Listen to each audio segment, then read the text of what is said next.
করে পোলাও দেয়। আজ যাচ্ছি এমন একজনের বাড়িতে যেখানে আমার প্রচুর স্মৃতি জড়িয়ে আছে। আমি প্রথম যখন সংসার শুরু করি তখন এই বাড়ি থেকেই সংসার শুরু করি। আমি তোমাদেরকে অনেকবারই ভিডিওতে জানিয়েছিলাম যে আমি প্রথম ভাড়া বাড়িতে ছিলাম। তো আজকে সেই বাড়িতেই আমার নিমন্ত্রণ আছে, আমার না আমাদের সবার, আমার শ্বশুরবাড়ির সবার একসাথে কালী পুজোর নিমন্ত্রণ। থাকতাম তো, কতদিন পর বাড়িটাকে দেখছি। ওরে বাবা রে কি কষ্ট রে। চলো পরে আরে দাদা আজকে তো বলি দাদা এই দিকে আসো, একবার আসো না, আসো দাদা একবার ঠিক আছে তুমি আসো। হ্যাঁ আসো না দাদি, আসো সিঁড়ি আগে আমাদের ছিল। তোমার মনে আছে? আমি কেন বলবো আমার ঘরটাকে এখনো এটা ভেতরের জিনিস রেখে দিই। চলো চলো চল।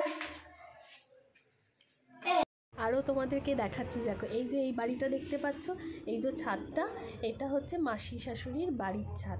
এখান থেকে মাসি শাশুড়ি হাত বাড়িয়ে কত কিছুই যে আমাকে দিত, খালি সঙ্গীতা সঙ্গীতা করে চেঁচাতো আর ওইখান থেকে দিত। ফাইনালি চলে এসেছি কাকির বাড়িতে।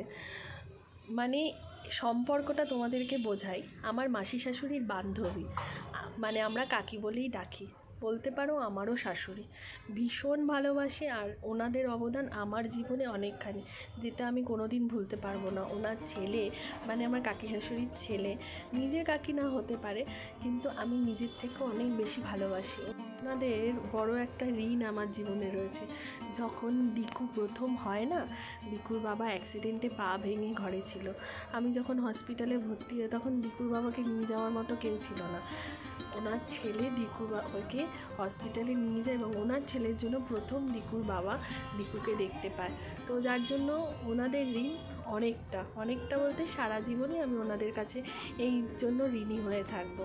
তো চলে এসেছি ফাইনালি আমরা পুজোর বাড়িতে। এখন ঠাকুরমশাই মাকে আরতি করছে, এরপর দধিকর্মা হবে।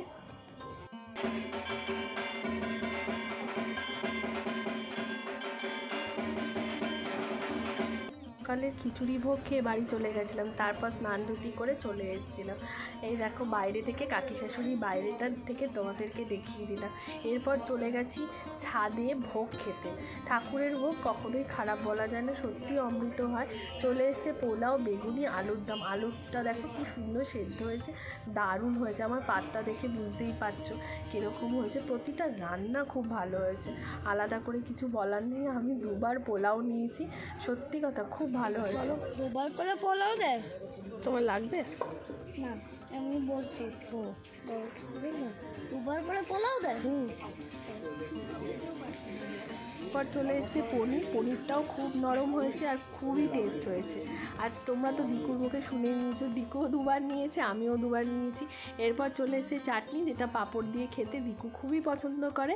তো ফাইনালি তারপর চলে এসেছে পায়েসটাও খুবই ভালো হয়েছে, একদম ঘন পায়েস, দারুণ খেতে হয়েছে। তো চলো আমরা খাওয়া দাওয়া করে তারপরে বাড়ির উদ্দেশ্যে যাব। এরপর আমরা বাড়ির দিকে যাচ্ছি। যাওয়ার সময় তোমাদেরকে আবার আমি যে নিচে ভাড়া থাকতাম ফ্ল্যাটটা তোমাদেরকে দেখিয়ে দিলাম। চলো দেখা হচ্ছে নেক্সট ভিডিওতে, ততক্ষণের জন্য টাটা।